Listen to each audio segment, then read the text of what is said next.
Hi,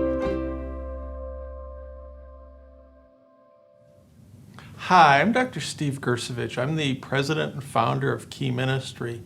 In our video today, we're going to talk about 7 inclusion strategies that your team at church can use to help to welcome and include children, adults, and families who are impacted by mental illness.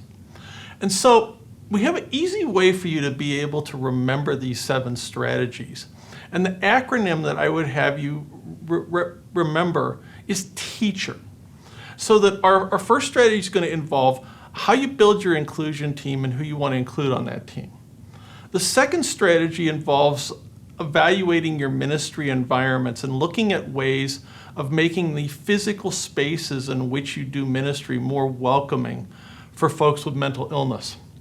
The third is going to be to focus on those activities that have the greatest impact at your church, in your culture, in terms of making disciples.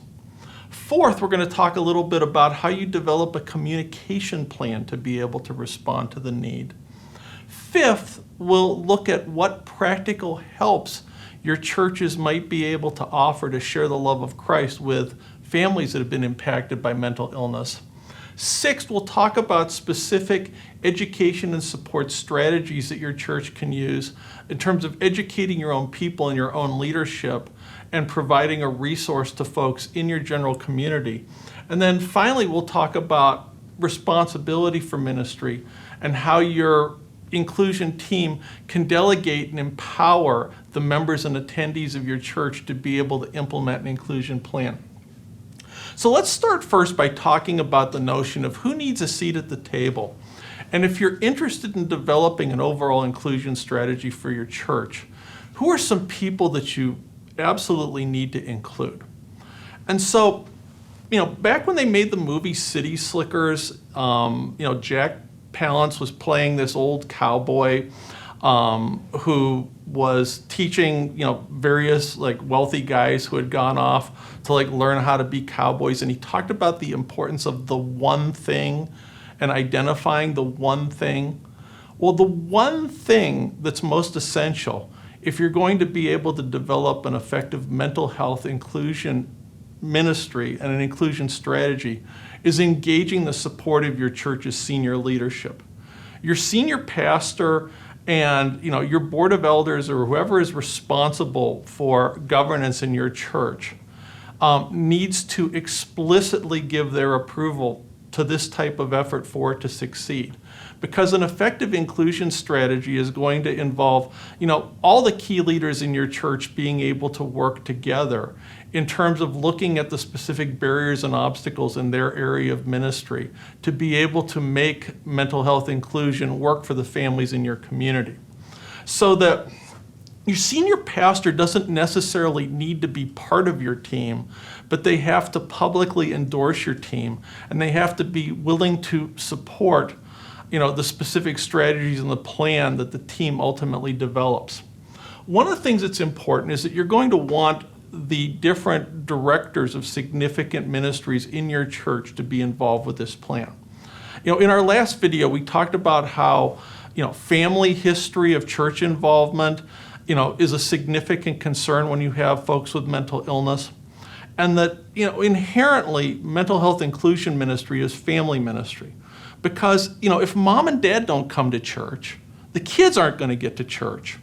And so whatever it is that you're doing in terms of looking at including children and teens in your ministry environments, you're going to have to do the same thing for the parents to keep them engaged, if you're going to be able to effectively minister with each and every member of the family when mental health concerns come up. Third, it's helpful if you have folks like this available in your church to get the involvement on your team of one or more mental health professionals. One of the things that having, say, a mental health champion will do, who's somebody who's established and has credibility in the community, and has been, meeting the needs of folks in the community, is that it helps to lend credibility to your mental health inclusion initiative, among your church's leadership and among, the members and attendees at your church, seeing that they're involved. They'll also be someone who has like really good insight into, the nature of the challenges in your community and in your congregation that folks experience with mental illness. Now, one skill set you might not have otherwise thought about, including on your team, but it's very important, is having an occupational therapist involved, if you have one available. People in occupational therapy probably have more contact with and more involvement in helping folks with sensory processing issues than any other type of professional. And so that they may be able to give you unique insight in terms of how the sensory input and sensory stimulation, the different environments that you offer ministry, might affect folks who have sensitivities, to light and sound and smell and touch. An interior designer is also someone who's potentially a valuable member of your team. Form follows function. And so that one of the things that our team has been involved with when we have consulted the various churches that have been in a building project, is looking at how they might use, in terms of the specific design of new facilities or renovated facilities, and how they would use color, lighting, window treatments, carpeting, to create, more welcoming and more friendly environments for folks with common mental health conditions that support the ministry functions that take place within those environments. So, someone who can help you in your middle school and high school space create spaces where kids are going to pay more attention, to what your middle school pastor, your high school pastor is trying to teach them on a day-to-day or on a week-to-week basis. Having folks in the community who are mental health advocates, who can connect you up with, again, other types of supports in the community would be critical. If you don't have a mental health professional available, think about other folks without professional degrees who may work in a community agency or in a mental health center who would be in a position to develop contacts with families and, are in a position to be able to let the mental health community know that your church is a welcoming place and, specifically be able to extend invitations to worship services, support groups, and other types of activities. And finally, I think it's worthwhile to have family members of folks with mental illness as part of your team because they will have experienced your church, they'll know firsthand what some of the challenges are, and they'll be able to contribute great advice to the team. So that's our first strategy. Our second strategy is, again, looking at, how do we create more welcoming ministry environments?